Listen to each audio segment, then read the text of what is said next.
सबसे पहले आपको बताएंगे कि जब ज्यादा बारिश आता है तो ज्यादा पानी आता है, लेकिन कराची में तो अगर थोड़ा पानी भी आए तो शहर का नागन चौरंगी डूब जाता है।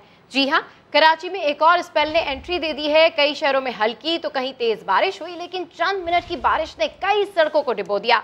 नागन चौरंगी बह गई, दर्जनों गाड़ियां फंस गईं, जिन्हें लोग अपनी मदद आपके तहत निकाल रहे हैं। शादमान टाउन का बरसाती नाला भी उबल पड़ा है और 4K चौरंगी से 2 मिनट चौरंगी तक की सड़क भी ज़ेरे आब आ गई है। तो एक तरफ तो हम देख रहे हैं कि बारिश रहमत बनकर आती है, लेकिन जहमत बन जाती है कराची के शहरियों के लिए, क्योंकि सड़कों का निज़ाम नहीं है और पानी जगह जगह खड़ा हो जाता है। इस वजह से शहरियों को शदीद मुश्किलात का सामना रहता है। तो इस वक्त हम मनाजिर भी आपको समा की स्क्रीन पर दिखा रहे हैं। कहीं हल्की बारिश हुई, कहीं तेज़ बारिश हुई, लेकिन शहर के मुख्तलिफ इलाकों में कुछ ऐसी ही सूरत हाल है जो हम इस वक्त आपको दिखा रहे हैं। कहीं पानी खड़ा है, शहरियों को मुश्किलात का सामना है, किसी की मोटरसाइकिल फंस गई, किसी का रिक्शा फंस गया, और ऐसे में ही लोग इंजॉय करने की कोशिश तो करते हैं, लेकिन कैसे इंजॉय करेंगे बारिश को, क्योंकि मुश्किलात बढ़ गई हैं। मौसम खुशगवार हो गया है, कहीं हल्की बारिश हुई, कहीं तेज़, उससे मौसम में बेहतरी आई है, तब्दीली आई है, कुछ ठंडक भी हुई है, लेकिन इसके साथ साथ जो परेशानियां हैं सबा शहरियों की, वो बढ़ गई हैं। हाँ बिल्कुल, और शाहज़ीब जैसे आप कह रहे हैं कि शहरी एंजॉय करने की कोशिश करते हैं, तो एंजॉय कैसे करें जब ट्रैफिक जैम में फंस जाएंगे। और ये सूरत हाल होगी जो हम आपको समा की स्क्रीन पर ये मनाजिर दिखा रहे हैं। देखें कि ये लोग बारिश के हवाले से बड़े खुश होंगे, लेकिन घर कब पहुंचेंगे, जब तक ये बारिश ही खत्म हो जाएगी, किस तरीके से यहाँ से निकलेंगे, किस तरीके से घर पहुंचेंगे। घर वाले भी परेशान होते हैं कि उनके जो लोग हैं वो कहाँ पर फंस गए। समा की स्क्रीन पर आप ये मनाजिर देखें कि ये बारिश हुई है और नागन चौरंगी का ये हाल है कि लोगों की जो बाइक्स हैं वो ख़राब हो गई हैं। बच्चे भी यहाँ पर मौजूद हैं, जबकि ख़वातीन भी यहाँ पर मौजूद हैं।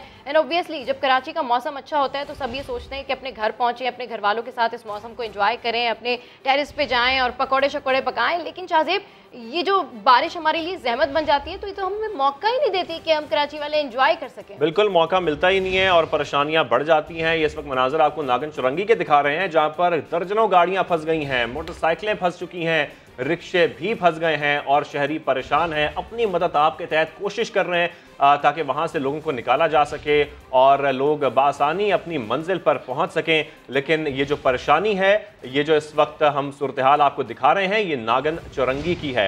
और इस वक्त आपको बताएं कि K4 चौरंगी से 2 मिनट चौरंगी तक की सड़क भी ज़ेरे आब आ चुकी है। इसी पर मजीद बात भी कर लेते हैं। हमारी साथी एंकर मारुख इस वक्त टेरेस में मौजूद हैं। मुख्तलिफ इलाकों में बादल तो बरस रहे हैं, लेकिन आपको बताएं कि मौसम में कितनी तब्दीली आई है, इसी से हम हवाले से जान लेते हैं मारुख से। मारुख, कितनी ठंडक हुई है, कितनी मौसम में तब्दीली आई है, आप क्या महसूस कर रही हैं? कराची शहर इतना बड़ा है कि उसको बादल का एक टुकड़ा नहीं भिगा सकता, तो वही सूरत हाल यहाँ पर भी है। बहुत सारे एरियाज़ ऐसे हैं जहाँ से हमें रिपोर्ट्स मिल रही थी कि बहुत ज़्यादा तेज़ बारिश हुई है, जिस तरह से भी आप और सबा भी डिस्कस कर रहे थे। काफ़ी सारे एरियाज़ कराची के ऐसे हैं जो कि इस वक्त डूब गए हैं, सड़कें जो है वो तालाब का मंजर पेश कर रही हैं। लेकिन यहाँ की इस वक्त मैं बात करूँ, मैं दफ्तर में मौजूद हूँ, आया चंद्रिका रोड पर वाक़ई ये दफ्तर है हमारा, और इसके मैं टेरिस पर 16th फ्लोर पर इस वक्त मौजूद हूँ। यहाँ जो सूरत हाल मैं देख रही हूँ ना, उसमें यह है कि धूप में बारिश है। अभी कुछ देर कबल थोड़ी तेज़ बारिश थी, लेकिन इस वक्त जो है वो हल्की हल्की सी फुहार है। अगर मैं आपको बताऊं तो मेरे एक जानिब से ठंडी हवाओं के झोंके हैं और दूसरी जानिब से मुझे गर्म हवाओं के झोंके महसूस हो रहे हैं, क्योंकि मेरे लेफ्ट साइड पे इस वक्त पूरी तरह से सूरज निकला हुआ है, जबकि राइट साइड की अगर मैं बात करूं तो यहाँ पर काले बादल हैं, बादलों की बदलियां हैं। लेकिन इस वक्त जो सूरत हाल मैं देख रही हूँ, यहाँ पर हल्की सी बारिश है। हाँ, ये ज़रूर है जो हब्स था उसका जो ज़ोर है वो टूटा। यकीनन आप जो है वो हवाओं की आवाज़ भी सुन रहे होंगे और देख भी रहे होंगे किस तरह से मेरे बाल इस वक्त उड़ रहे हैं। तो हवा काफ़ी ज़्यादा अच्छी है, लेकिन गर्मी की शिद्दत में काफ़ी हद तक हम कह सकते हैं कमी आई है, लेकिन बहुत ज़्यादा कमी नहीं आई है अभी। हमारे साथ जो है वो जमजम सईद हमारी नुमाइंदा मौजूद हैं, उनसे हम बात कर लेते हैं। जमजम, आप बताइएगा कौन से इलाके में इस वक्त मौजूद हैं? यहाँ तो बहुत ज़्यादा बारिश नहीं और ये हल्की सी धूप भी निकली हुई है। कि बिल्कुल मानसून के चौथे स्पेल ने एंट्री दे दिया खुर्रमशहर ज़मान को। आप देखें इस तरह से जो है मौसम एंजॉय नहीं कर रहे बल्कि भाग रहे हैं, क्योंकि इनकी प्रेस कॉन्फ्रेंस है, इनसे बात करेंगे। खुर्रम भाई बताइए, मौसम एंजॉय करना चाहिए, आप तो भाग रहे हैं। जी माशाल्लाह, जब कराची में बारिश होती है ना तो भागना पड़ता है, क्योंकि यहाँ पे पाकिस्तान पीपल्स पार्टी की हुकूमत। आप जाएं सड़कों पे देखें कि अभी 5 मिनट हुए हैं बारिश हुए हुए और शहर आपका डूबना शुरू हो गया। साफ हाउस भी डूब रहा है, यहाँ मीडिया साफ हाउस भी डूब रहा है जी।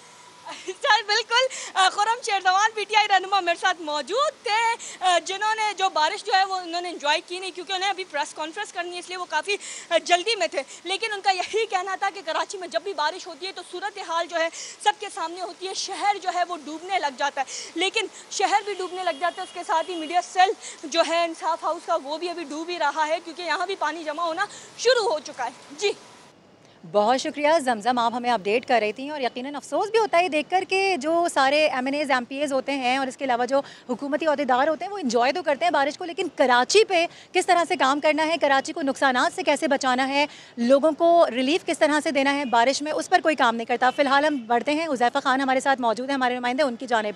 हुज़ैफ़ा, आप इस वक्त कौन से इलाके में मौजूद हैं? जिस इलाके में आप मौजूद हैं वहाँ पर बारिश की क्या सूरत हाल देख रहे हैं?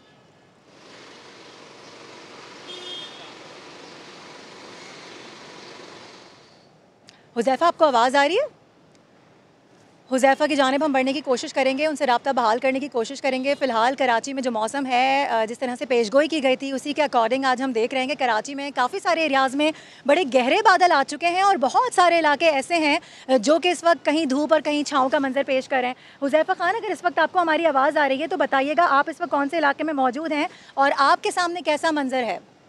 इस वक्त हम मौजूद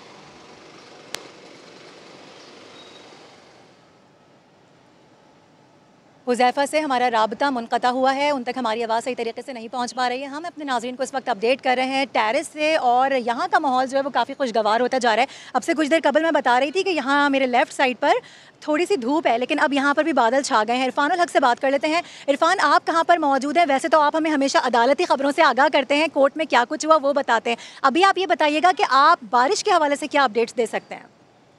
जी हाँ, कराची के मुख्तलिफ इलाकों की तरह सदर और इसके अतराफ़ में भी बहुत तेज़ बारिश शुरू हुई है और अब से कुछ देर पहले ये होने वाली बारिश है। सिंध हाई कोर्ट में मैं इस वक्त मौजूद हूँ, मगर आप देख सकते हैं कि चंद ही लम्हों में ये सिंध हाई कोर्ट की जो सड़कें हैं ये भी भीग गई हैं और तेज़ बारिश की वजह से लोग जल्द अज जल्द कोशिश कर रहे हैं कि अपने घरों को रवाना हो। आप ये देख सकते हैं सारी गाड़ियाँ यहाँ पर फंस गई हैं और एक ट्रैफिक का ऐसा लगता है कि यह ट्रैफिक जैम का मंजर है। चूँकि एक बारिश हो रही है और लोगों की कोशिश है कि जल्द अज जल्द यहाँ से निकलें, या तो अपने दफातर को पहुँचें या अपने घरों को पहुँचें, यहाँ से किसी तरह निकल जाएँ। उमूमन बारिश में लोग जब रास्ते में फंस जाते हैं तो सूरत हाल बहुत ख़राब हो जाती है और यही मंज़र हम देख रहे हैं। हाई कोर्ट में भी ट्रैफिक जैम का मंजर है और लोगों की कोशिश है कि यहाँ से जल्द अज जल्द निकल सकें। ज़्यादातर लोगों की कोशिश है कि यहाँ से बारिश में निकल जाएं और अपने घरों को पहुँचें, वहाँ पर जाकर अपने घर वालों के साथ इस बारिश को एंजॉय करें या फिर अपने दफातर में पहुँचकर महफूज रास्ता अख्तियार कर सकें। जी ठीक है इरफान, बहुत शुक्रिया। इस हवाले से आप हमें आगाह कर रहे थे। मौसम में जैसे जैसे तब्दीली आएगी अपने नाज़रीन को हम आगाह रखेंगे। फ़िलहाल हम स्टूडियो की जानिब बढ़ते हैं, मज़ीद ख़बरें भी जानेंगे। शाहजेब और सबा वहीं पर मौजूद हैं। Over to you. बिल्कुल, तो हमें मारूफ अपडेट कर रही थी और बहरहाल मारूफ ने जिस तरह से मौसम का हाल बताया, साफ नुमाया कि उनके चेहरे पर बारिश की जो खुशी है वो अलग ही है। तो हम कराची वाले बारिश के हवाले से बड़े खुश रहते हैं। आगे बढ़ते हैं और आपको बताएं कि वज़ीर-ए-आज़म इमरान खान का कहना है कि मुल्क में बड़े बड़े माफियाज कानून की बालादस्ती नहीं चाहते, ये लोग करप्ट सिस्टम से फ़ायदा उठा रहे हैं। कहते हैं हमें NRO दे दो, अरबों रुपए की जायदादें बनाकर बैरून मुल्क बैठे हैं। ये एक रसीद नहीं दे सकते और तकरीरें करते हैं। मुल्क की तरक्की के लिए हमें अगले इंतखाबात नहीं, अगली नस्ल का सोचना होगा। इमरान खान डेरा इस्माइल खान में किसान कार्ड तकसीम करने की तकरीब से खिताब कर रहे थे। इंसाफी का निजाम इसलिए नहीं चल सकता कि जो पाकिस्तान में है बड़े बड़े माफिया बैठे हुए हैं, कानून के ऊपर हैं, कानून की बालादस्ती कायम नहीं होने देते क्योंकि वो फायदा उठा रहे हैं करप्ट सिस्टम से। ये बड़ा बड़ा माफिया बैठा हुआ है और कहता है कि हमें NRO दे दो और बाकी गरीबों को पकड़ो, वो मुल्क आगे नहीं बढ़ सकता। और दूसरी चीज थी, कभी भी झूठे और डरपोक लोग बड़े कौम नहीं बना सकते। जिन लोगों को हम काफिर कहते हैं मैंने सारी दुनिया देखी हुई है, सोचते भी नहीं कि कोई धांधली होगी इलेक्शन में। हमारी इलेक्शन से पहले हमारी घंटों मीटिंग ये नहीं हो रही होती कि वोटर को कैसे निकालना है, धांधली कैसे रोकनी है। शर्म की बात है कि हमारे इस तरह के लोग आए जो आज बाहर बैठे हुए हैं, अरबों अरबों रुपए की प्रॉपर्टीज पे बैठे हुए हैं, एक रसीद नहीं बता सकते पैसा किधर से आया और वहां से तकरीरें कर रहे हैं यहाँ बैठ के। जो हम आज जंग लड़ रहे हैं कानून की बालादस्ती की सारे माफियाज के खिलाफ, ये इसमें इंशाल्लाह हम कामयाब होंगे। और दूसरी, कौम ने अपने आप को चेंज करना है। मरियम नवाज कहती हैं कि लोगों को चोर कहते कहते अपनी चोरी नहीं छुपा सकते। इस्लामाबाद हाईकोर्ट के बाहर मीडिया से गुफ्तगू में कहा, भाषण सुनते सुनते कान पक गए। हजरत उमर रज़ियल्लाहु अन्हु की मिसालें दिया करते थे, अपनी चोरी पर बात आई तो साफ कह दिया हिसाब नहीं दूंगा। उन्होंने पेशगोई की कि आइंदा इलेक्शन में तहरीके इंसाफ को कोई टिकट लेने वाला नहीं मिलेगा। ये भी कहा, इदारों पर हमला क्या होता है ये कोई इमरान खान के बयान को ही देख ले। भाषण सुनते सुनते कौम के कान पक गए। हजरत उमर की मिसालें दिया करते थे कि उनका एक कुर्ता था, उसके बारे में भी सवाल हुए। जब अपनी चोरी की बात आई तो आराम से ये कह दिया कि मैं हिसाब नहीं दूंगा। ये आपका जाती माल तो नहीं है, ना आपका खानदानी माल है। जहाँ से धांधली का पैदाइश है, जब तक उस सुराख को बंद नहीं किया जाएगा तब तक आप जितनी मर्जी इस्लाहात कर लें उनका कोई फायदा नहीं। मेरी प्रेडिक्शन है आज कौम के सामने, अगले इलेक्शन जब भी आएंगे इनको ना टिकट लेने वाले मिलेंगे और अगर किसी ने टिकट ले भी लिया उनको अवामी गैज़ो गज़ब का सामना करना पड़ेगा। ECP आजकल इनकी धांधली के पोल खोल रही है तो ये ECP के ऊपर चढ़ाई कर रहे हैं। खतरनाक बात उन्होंने की, जो ECP के अरकान हैं वो ECP के चेयरमैन के खिलाफ नोटिस लें कि इसको कहते हैं इदारों पे हमला आवर होना। जो इंसान अपनी परफॉर्मेंस पे तकिया नहीं कर सकता तो ऐसे में फिर वो बेचारी हुकूमत इलेक्ट्रॉनिक वोटिंग मशीन पे तकिया नहीं करेगी तो क्या अवाम के मैदान में जाएगी? जब CNN जैसे चैनल पे बैठकर लोग ये कहना शुरू कर दें इस वज़ीर आज़म की हैसियत इस्लामाबाद के मेयर से ज़्यादा नहीं है, पाकिस्तान के हिस्से में ये जो शर्मिंदगी है ये कभी नहीं है। वो वादा ही क्या जो वफा हो जाए, बताएंगे इसी बुलेटिन में। मरियम नवाज का कमाल तजाहिल आरफाना, अजब शान बेनियाजी। कमरा अदालत में सहाफ़ियों से गैर रस्मी गुफ्तगू में बोली, चेयरमैन नैब की एक्सटेंशन होगी तो देखा जाएगा। पिछली किसी एक्सटेंशन का मैं हिस्सा नहीं थी। जिस नून लीग ने पिछली एक्सटेंशन में वोट दिया मैं उसमें शामिल नहीं थी। बाद में ट्विटर पर यू टर्न ले लिया, लिखा जीना मरना नून लीग के साथ है। कभी नहीं कहा कि उस वक्त नून लीग में शामिल नहीं थी। आपके चेयरमैन की एक्सटेंशन की जब बात ऑफिशियली सामने आएगी तो हम उस पर रिएक्शन देंगे। बाकी किसी एक्सटेंशन में मैं उस गुनाह में शामिल नहीं हूँ। वज़ीर ममलिकत फ़ारूक हबीब ने कहा है कि मरियम नवाज अपने मुकदमात में ताख़ीरी हरबे इस्तेमाल कर रही हैं। वो अपने मुकदमात के जल्द फैसले नहीं चाहती। न्यूजीलैंड के दौरे की मनसूखी पर मरियम नवाज ने साजिशी किरदार अदा किया। जो डिलेइंग टैक्टिक्स हैं इनको ये मैं चैलेंज करता हूँ कि ये आके मरियम सफदर क्यों नहीं कहती इस बात को कि रोज़ाना की बुनियाद के ऊपर इन केसेस की समाअत की जाए और इसके ऊपर जो है वो फैसला सुनाया जाए। और ये वो लोग हैं जो मुल्क के मुतल्लिक जो आलमी सतह के ऊपर जो हमारा इमेज है, जो मुल्क की सालमियत है, ये उसको भी मलहूज़े खातर नहीं रखते। पाकिस्तान के अंदर से जो इंटरनेशनल क्रिकेट की बहाली हो रही थी उसके ऊपर उन्होंने पूरा एक साजिश का किरदार अदा किया जिसको हमने एक्सपोज किया। लेकिन मरियम सफदर समेत मैंने पूरी नून लीग को देखा है, वो तमाम लोग जो है वो पाकिस्तान की हुकूमत को, पाकिस्तान के इदारों को मुर्दे इल्ज़ाम ठहराते रहे। और तहलका खेज खबर यह है कि नवाज शरीफ बरतानिया में मौजूद और कोरोना वैक्सीन लाहौर में लग गई। जी हां, लाहौर के वैक्सीनेशन सेंटर की गफलत या जालसाजी। नवाज शरीफ के शनाख्ती कार्ड पर वैक्सीनेशन का जाली इंदराज कर दिया गया। तफसीलात नादरा के पोर्टल पर भी अपलोड कर दी गई। महकमा प्राइमरी हेल्थ ने तहकीकात के लिए FIA को खत लिख दिया है। मरियम नवाज ने वैक्सीनेशन मुहिम को जाली करार दे दिया। दानियाल उमर की रिपोर्ट। गलती कहिए या जालसाजी, नवाज शरीफ की पाकिस्तान में वैक्सीनेशन का इंदराज कर दिया गया। इनके शनाख्ती कार्ड पर वैक्सीनेशन का इंदराज कोट ख्वाजा सईद अस्पताल के सेंटर से किया गया, जिसे नादरा पोर्टल पर भी अपलोड कर दिया गया। इंदराज में साबिक वजीर आजम को साइनोवैक की एक खुराक गुज़श्ता रोज लगाई गई। मरियम नवाज से इस बारे में सवाल हुआ तो उन्होंने कहा कि हुकूमत की वैक्सीनेशन मुहिम ही जाली है। इस हुकूमत की हर चीज की तरह उनकी ये जो वैक्सीनेशन का रिकॉर्ड है और वैक्सीनेशन का इंदराज है वो भी जाली है। तर्जुमान पंजाब हुकूमत फयाजुल हसन चौहान ने लीगी क़यादत पर जाली इंदराज कराने का इल्जाम लगा दिया। ऐसे भी बेगम सफदर अवान और कैप्टन सफदर अवान और ये सारी फैमिली ये 2 नंबरी और चक्करबाजी और जनाब धोखाधड़ी में ये पोस्ट डॉक्टरेट इन्होंने की हुई है। अब कुछ पता नहीं कि आले शरीफ की किसी फैमिली ने मेंबर ने जो है वो उनके नाम पे जो है वो अपनी वैक्सीनेशन के जनाब उसका सर्टिफिकेट बनवा लिया हो। नवाज शरीफ के तर्जुमान मोहम्मद जुबैर ने जाली इंदिराज पर हुकूमत को आड़े हाथों लिया। हुकूमत अपनी नाअहली को एतराफ करे बजाय के, और थोड़ी सी मेरा ख्याल है वो जो ख्वाजा आसिफ ने कहा थोड़ी सी हया होनी चाहिए, थोड़ी सी शर्म होनी चाहिए। महकमा प्राइमरी हेल्थ ने तहकीकात के लिए FIA को खत लिखते हुए तहकीकात करके मुल्जिमान के खिलाफ कार्रवाई की इस्तदा की है। नादरा के पोर्टल से जाली इंदिराज को डिलीट कर दिया गया है। दानियाल उमर, समा, लाहौर। कोट ख्वाजा सईद अस्पताल में नवाज शरीफ की वैक्सीन का जाली इंदराज, MS ने data entry operator Abul Hasan और आदिल रफीक को मुअत्तल कर दिया। तहकीकात जारी है। मजीद क्या अपडेट्स हैं जानते हैं दानियाल उमर से। जी दानियाल उमर, तहकीकात का बाकायदा आगाज कर दिया गया?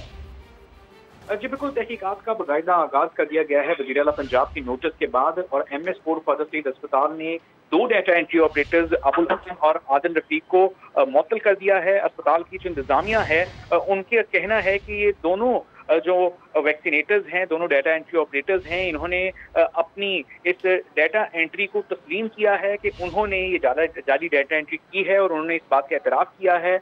और अब इस पर एक 3 रुकनी तहकीकाती कमेटी भी तश्कील दे दी गई है जो कि हर पहलू से इस मामले का जायजा लेगी कि आया इन्होंने ये जो वैक्सीनेशन की एंट्री है ये क्यों की है, और अगले 24 घंटे में इस बात की रिपोर्ट भी पेश करेगी। जी ठीक है, अगले 24 घंटे में इस बात की रिपोर्ट भी पेश की जाएगी कि इस तरह की इतनी बड़ी गफलत जो है इनकी जानिब से क्यों की गई है। अपडेट करने के लिए शुक्रिया दानियाल। और आपको बताएं, CPAC पर पाक चीन मुश्तरका तावन कमेटी का अहम इजलास। इंफॉर्मेशन टेक्नोलॉजी इंडस्ट्री में ज्वाइंट वर्किंग ग्रुप बनाने का फैसला तय पाया है कि CPAC मंसूबों पर काम की रफ्तार तेज की जाएगी। मजीद जानेंगे इस्लामाबाद में समा के नुमाइंदे शकील अहमद से। जी शकील, आगा कीजिए।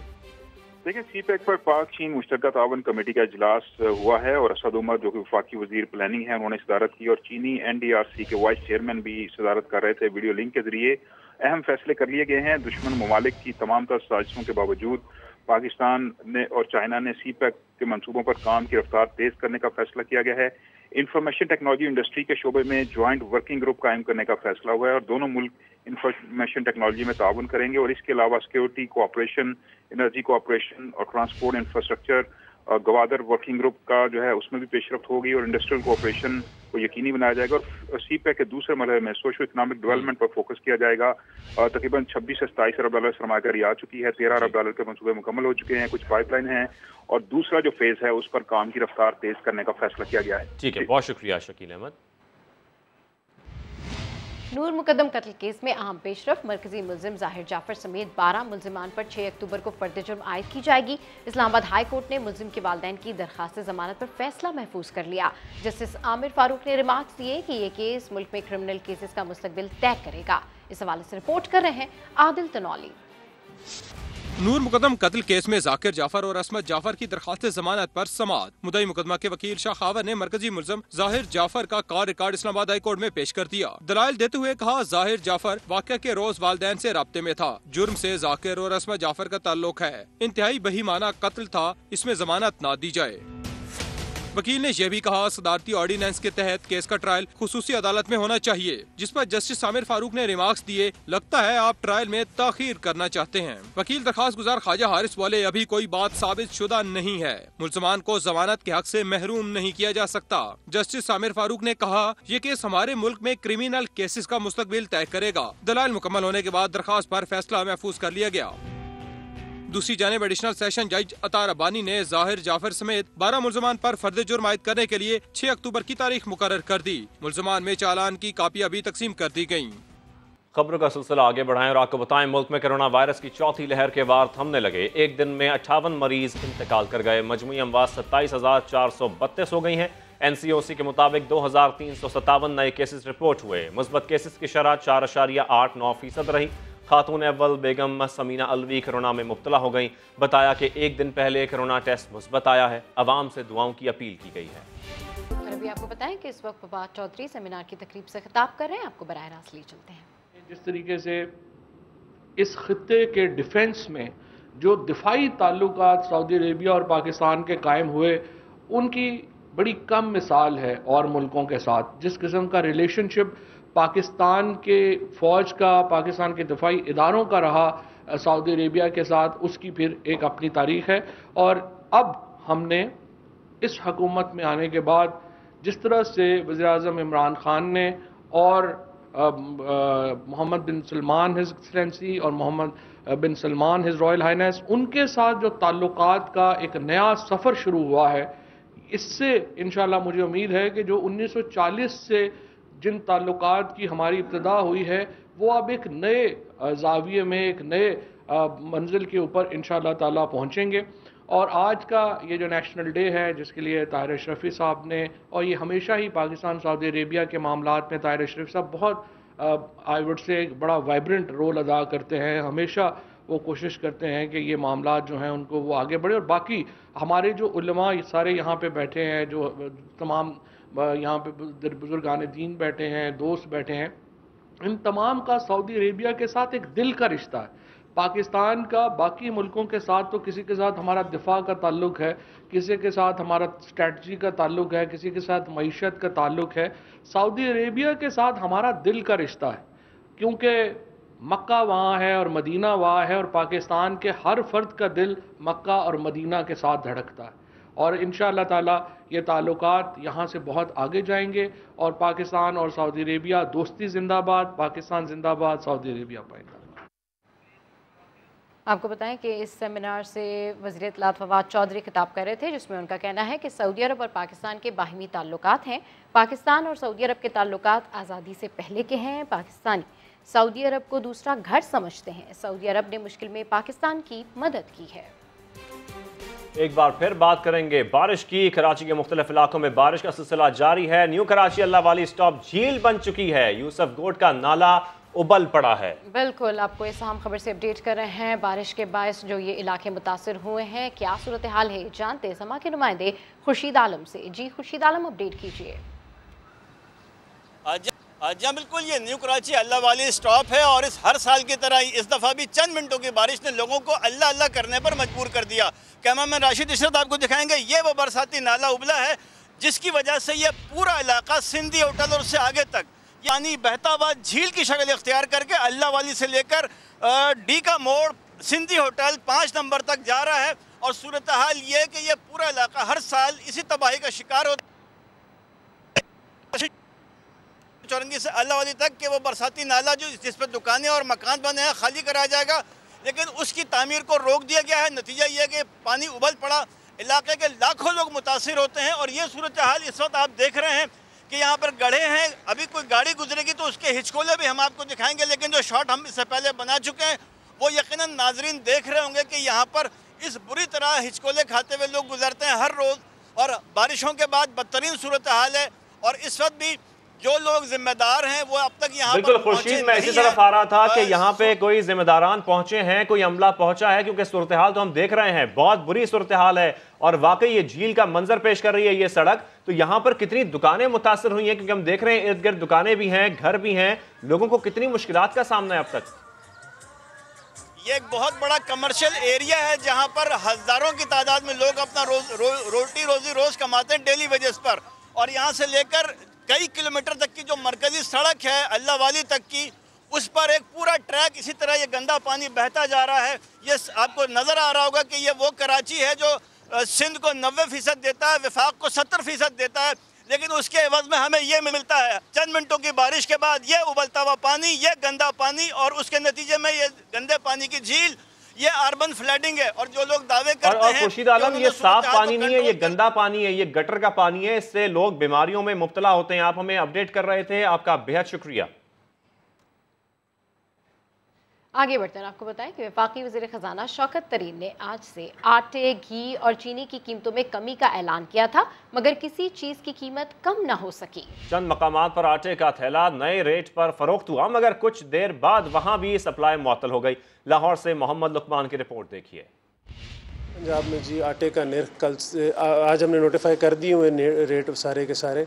सहूलत बाज़ारों में मिलेगा जी 1075 रुपये का, और आम मार्केट में मिलेगा 1100 रुपये में। वो वादा ही क्या जो वफा हो जाए। फ्लावर मिल्स ने शहर के कुछ डीलर्स को सस्ता आटा चंद घंटे के लिए दिया, मगर बाद में सस्ते आटे की फराहमी ही रोक दी। शहरी सस्ते आटे, चीनी और घी की तलाश में दर बदर फिरते रहे। 10 किलो का तोरा 600 रुपये का लिया। ये 3 साल से यही कह रहे हैं हर चीज़ सस्ती हो जाएगी। 1200 के मिलता, 1230 का परचून पे भी देते हैं वो, लेकिन मील की किसी जगह पर, किसी मील पर कोई फायर शॉप नहीं है जहाँ पे सस्ता आटा मिले। दूसरे डीलर्स का कहना है कि मिलों ने हुकूमत से मुज़ाकरात मुकम्मल न होने का बहाना बनाकर आटे की फ्राहमी रोक दी है। घी और चीनी की मिलों ने भी किसी किस्म की कमी का ऐलान नहीं किया। ऐन वक्त पर आकर कह दिया सप्लाई बिल्कुल बंद है हमारे पास है, जो आटा आएगा वो 1200 में आएगा, इससे कम नहीं हम बेचेंगे। हमने फिर मंगवाने से इनकार कर दिया। घी की कोई कीमतें कम नहीं हुई, चीनी की कोई नहीं हुई, आटा का कोई नहीं हुआ। वफाकी हुकूमत ने आटे की किल्लत को रोकने के लिए 40 लाख टन गंदम की दरामद का ऐलान किया है। 6 लाख टन दरामदी चीनी अगले हफ्ते में मार्केटों में आ रही है। कैमरामैन अजहर इकबाल के साथ मोहम्मद लुकमान, समा, लाहौर। वजीर खजाना शौकत तरीन के ऐलान के बाद समा के नुमाइंदे शहजाद अहमद ने मार्केट का दौरा किया है। आज आटा और चीनी किस भाव मिल रही है आप भी देख लें। चीनी 90 जबकि आटा 55 रुपये किलो में दस्तयाब होगा, ऐसा कहना है हमारे वजीर ख़जाना का। आइए मार्केट चलते हैं और जानते हैं कि आटा और चीनी आज किस भाव में फ़रोख्त हो रही है। वजीर ख़जाना साहब मुझे बताएं कहाँ ये रेट है। मैं आज 110 रुपये किलो चीनी और सफ़ेद आटा 70 रुपये किलो और देसी आटा 85 रुपये किलो के हिसाब से दे के आया हूँ। खाने की हर चीज़ महंगी है, आटा महंगा है, चीनी महंगी है, घी महंगा है। और उसके बाद ये वज़रा हज़रात दफ्तर में बैठ कर ये कहते हैं कि चीज़ें सारी सस्ती हैं। कहाँ सस्ती हुई हैं, किसे सस्ती की हैं? कोई सस्ती नहीं हुई है। गरीब लोगों का क्यों मजाक उड़ा रहे हैं? क्या ऐसा मत करें। आटा, चीनी, घी, कोई चीज़ सस्ती नहीं मिल रही। इमरान साहब कहते हैं जी, वज़ीर साहब कहते हैं जी घबराना नहीं, और घबराए नहीं तो क्या करें। गवर्नमेंट कह रही है आटा सस्ता करें। आटा सस्ता कैसे करें? 75 रुपये किलो बेच रहे हैं। गंदम बहुत महंगी है, मार्केट से गंदम बहुत महंगी मिल रही है। गवर्नमेंट को चाहिए मंडी में जाकर गवर्नमेंट गंदम जो है सस्ती करे। अगर गवर्नमेंट सस्ती करेगी तो हम आटा सस्ता करेंगे। अपनी जेब में से डाल के तो कोई भी नहीं देता।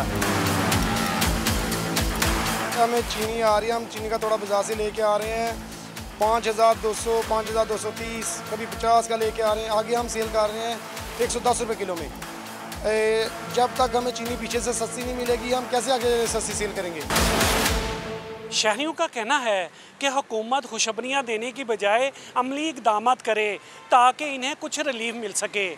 कैमरामैन आजिक के साथ शहजाद अहमद, समा, सियालकोट। गुजरात की बंदरगाह से $3 अरब की मंशियात बरामद। मोदी नई मुश्किल में फंस गए। ऑपोजिशन ने मोदी पर भारत में मनशियात की स्मगलिंग में मुलव्वस होने का इल्जाम लगा दिया।